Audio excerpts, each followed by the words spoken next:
Good evening, Facebook friends and YouTube followers. This is Rich again, back for your third and final video blog of the night for August 12th, 2014, Tuesday night, around 7:09 p.m. It's clouding up in Billerica, Massachusetts. It's going to rain tonight. And tomorrow's going to be a total washout. We could have some severe storms, maybe some tornadoes. We'll wait and see about that. Happy National Vinyl Record Day in the United States of America. And also, there's rumors has it that the NBA schedule has leaked out, and the Christmas Day, one of the games is going to be the Miami Heat against the Cleveland Cavaliers, and that game's probably going to be on ABC for Christmas Day. And that's about it about some of the updates. Now, my third and final video blog of the night is my personality profile. It's about one of the most famous baseball players of all time, Mickey Mantle. Mickey Mantle played 18 seasons in Major League Baseball with the New York Yankees, and he was one of the most famous Yankees of all time. And he was very good. He hit over 500 home runs.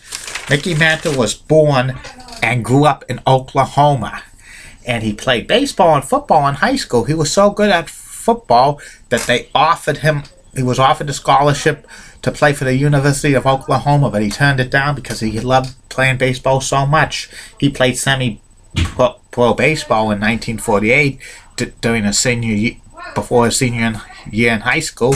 In 1949, Mickey Mantle signed with the New York Yankees, and he spent 2 seasons in the minor leagues, 1949 and 1950.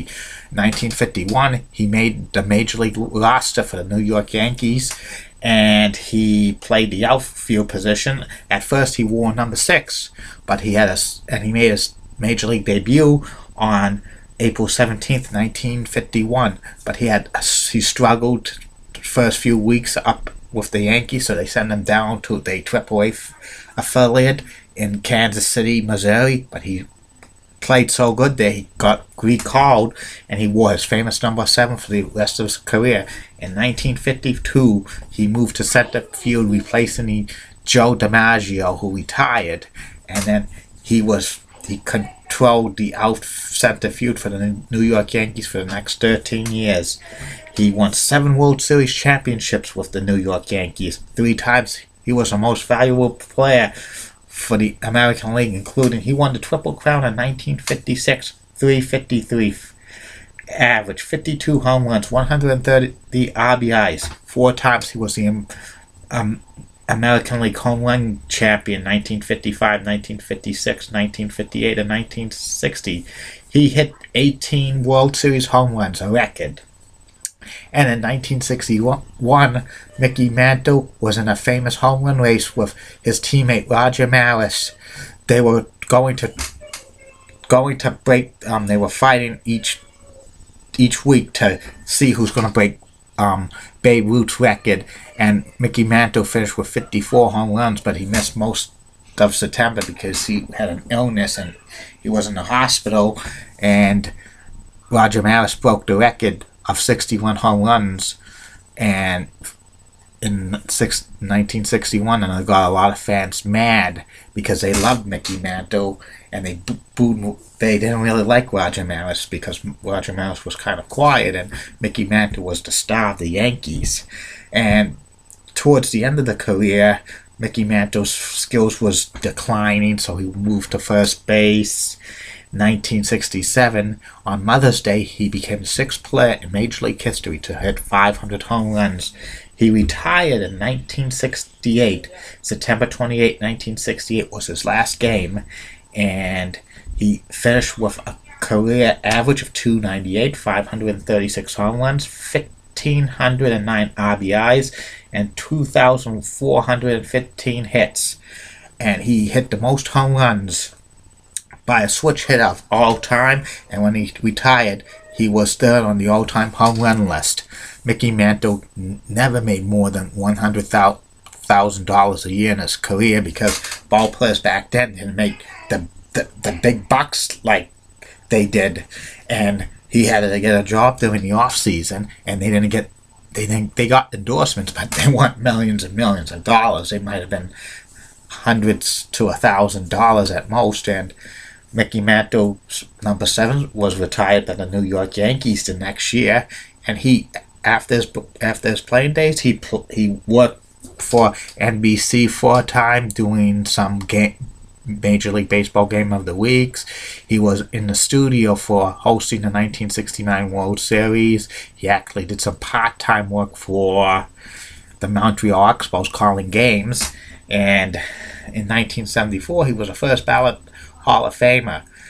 But Mickey Mantle wasn't good with his money. He spent it like crazy. He actually was a heavy drinker for years, and actually he had to get a good job in the early 1980s working for a gambling casino, but baseball did not allow anybody to be associated with gambling. So for a while, Mickey Mantle was barred from baseball, from appearing in baseball games, baseball activities in 1993 by then Commissioner Bowie Kuhn, but a couple of years later he disassociated himself with working for gambling casinos, and Commissioner at the time, Peter Ueberroth, reinstated him. And this is when the 1980s, the memorabilia things got real popular, and Mickey Mantle was at a card show signing his autographs and stuff like that. He made a lot of money doing it, but he still had his demons of being a heavy drinker. Finally, it got to a head in 1994 where he went to Betty Ford Clinic, and he actually had an interview on Dateline NBC with Bob Costas. Bob Costas is carries a baseball card with him and Mickey Mantle in his wallet. But the damage was done to Mickey Mantle's body. His liver was failing and stuff like that. And Mickey Mantle had a lot of health problems in his lifetime.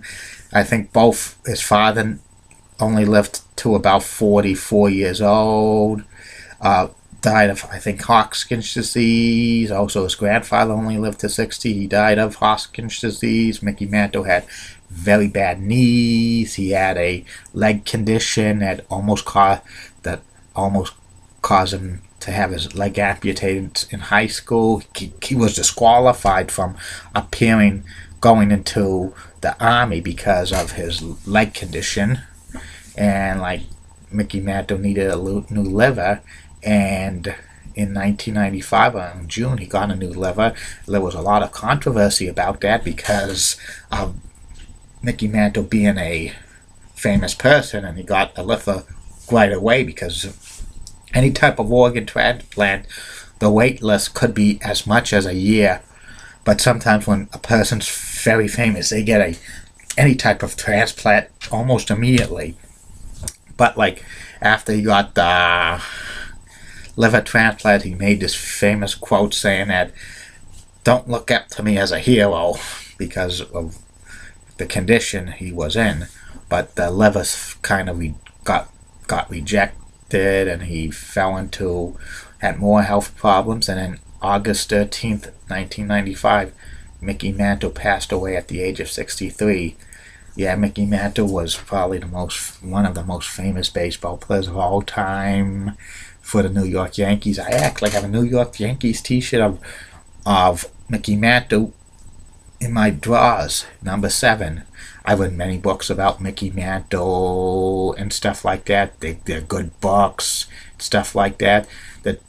In 2001, there was a movie about the asterisk 61, which was directed by Billy Crystal, and it showed the home run chase of 1961 between Roger Maris and Mickey Mantle, and it was pretty good. It was an original HBO movie, pretty good. They sometimes showed the fictionized ads of Mickey Mantle drinking, and the players back then were paying off the fans not to tell them. This was way before the social media, the press was big and stuff like that. A lot of people really wanted Mickey Mantle to break Babe Ruth's record of 61 home runs, but he had injuries and illnesses, and it disappointed, but a lot of people really wanted Mickey Mantle to break Babe Ruth's record of 61 home runs. 60 home runs in a season. Yeah, that happens, but a lot of people idolize Mickey Mantle, including WWE Hall of Fame announcer Jim Ross, and many other people do. And because he's a fellow Oklahoma and stuff like that. Well, that's about it for my video blogs of the night. I will be back tomorrow with at least 3 to 6 more video blogs. And one of the things tomorrow I'm going to be discussing is the top 10 players of the Quebec Nordiques Colorado Avalanche history. Then on Thursday, the Los Angeles Kings top 10 players of all time. Friday, the Anaheim Ducks. Saturday, the Calgary Flames. And Sunday, the Carolina Hartford Whalers / Carolina Hurricanes. I'm going through the teams that won at least one Stanley Cup first, and then I'll go through the teams that never won the Stanley Cup to date. Still getting a lot of good feedbacks about these blogs. People like the blog I did recently early in the day, and it's good though. And don't forget, if you have any ideas for me to say in a future blog, I'll take your requests, shout out, send me a private message, and I'll do it. Good night, Facebook friends and YouTube followers. See you tomorrow.